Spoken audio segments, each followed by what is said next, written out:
नमस्कार. नाशिकपासून 65 किलोमीटर असलेलं चांदवड या ठिकाणाचे तुम्हाला मी आधीचा एक व्हिडिओ टाकलेलाच आहे. तर रेणुका देवी मंदिर, आधीचा गणपती बाप्पा यांचा व्हिडिओ टाकला आहे की चांदवडमधील पर्यटन स्थळे तुम्हाला मी दाखवलेलीच आहे. तर आता आज आपण रेणुका मातेचं दर्शन घेणार आहोत. तर मी पायी गावाकडनं चालत आलेली होती आणि तिथल्या गावाचं तर देवीच्या खाली एक देवी हट्टी नावाचं छोटंसं गाव बसलेलं आहे.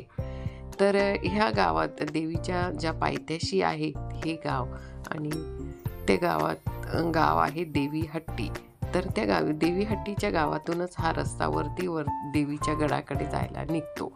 तर रेणुका मातेचं मंदिर आहे ह्या ठिकाणी. तिकडे अजून मी तुम्हाला पहिल्यांदा दाखवलं डोंगरावर शिव मंदिर आहे.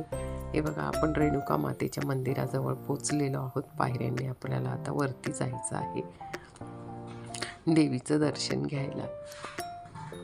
तर इथे नवरात्रामध्ये 9 दिवसाची इथे यात्रा भरली जाते नवरात्रामध्ये आणि देवीचा उत्सव होतो.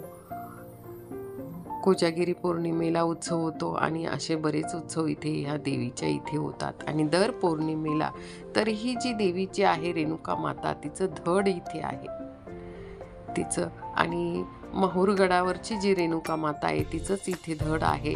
तर असं आख्यायिका आहे इथे. तर या ठिकाणी खाली जाताना एका बाजूला गणपतीचं मंदिर आहे आणि आपण आता देवीच्या प्रांगणात पोचलो. इथे दीपमाळा मस्त दगडात बांधलेल्या ह्या दीपमाळा आहेत. भव्य अशा दीपमाळा आहेत आणि छान इथे दगडी काम केलेलं आहे. दोघं साईडला अशा दीपमाळा आहेत.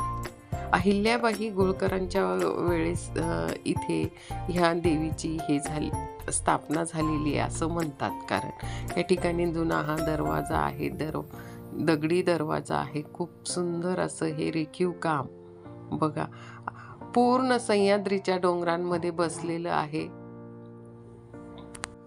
तर आता आपण मंदिरामध्ये प्रवेश करणार आहोत. मंदिराच्या बाजूला एका साईडला दुकानं आहेत आणि भव्य असं हे मोठं दगडी बांधकामात केलेलं हे रेणुका माता संस्थान असं दगडी बांधकामात आहे.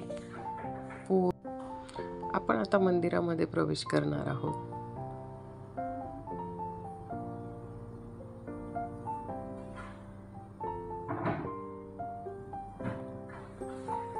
पूर्वी मोठा ओटा होता, आता छोटा म्हणजे त्यांनी काढून टाकलेला आहे.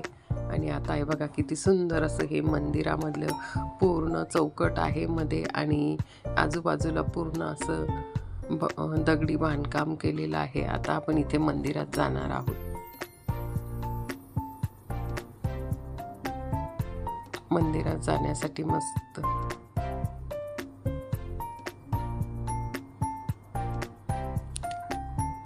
बघा, ह्या साईडला सुद्धा तसंच केलेलं आहे चौथरा. आणि हे बघा इथे डोंगराच्या कुशीत तर इथून अहिल्याबाई होळकर यांच्या वाड्यात जाण्यासाठी रस्ता आहे. तर चांदवड गावामध्ये अहिल्याबाई होळकरांचा मोठा वाडा आहे आणि तिथून त्या वाड्यातून निघाल्या की ती जी तिथे देवीचं मंदिर जे दाखवलं मी तुम्हाला सगळ्यात आधी, तर त्या ठिकाणाहून त्या अहिल्याबाई होळकर देवीच्या मंदिरात यायच्या, देवीची पूजा करायच्या. तर आजही दर पौर्णिमेला देवीच्या मंदिरातून देवीचे जे दागिने आहेत ते अहिल्याबाई होळकरांच्या वाड्यापर्यंत जातात. आता हे रेणुका मातेचं आपण अगदी जवळून दर्शन घेत आहोत. छान अशा ह्या सुंदर अशी ही विराजमान अशी ही देवी माता. आपण जसं ज्या बाजूने आलो त्याच्या दुसऱ्या बाजूने सुद्धा असं छान असं हे दगडी बांधकाम केलेलं आहे. गोलाकार त्यांचा सभामंडप, भव्य असा हा मोठा सभामंडप आहे. हा बघा, मी तिथे अर्धपुतळा अहिल्याबाई होळकरांचा अर्धपुतळा ठेवलेला आहे. या ठिकाणी त्यांची गादी आहे.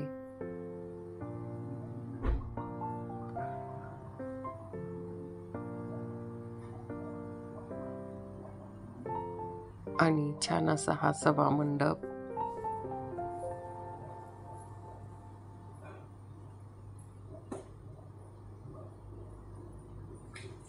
त्रिशूळ. आणि आपण बाहेर आल्यानंतर मी तुम्हाला हे बाहेरचं मी निघताना दाखवलेलं आहे. छान असं हे देवीचा आवार, भव्य असा आवार आहे आणि दुसऱ्या बाजूला हायवे आहे. तर आपण पायरींच्या रस्त्याने आलेलो होतो. तुम्हाला व्हिडिओ आवडला असेल लाईक शेअर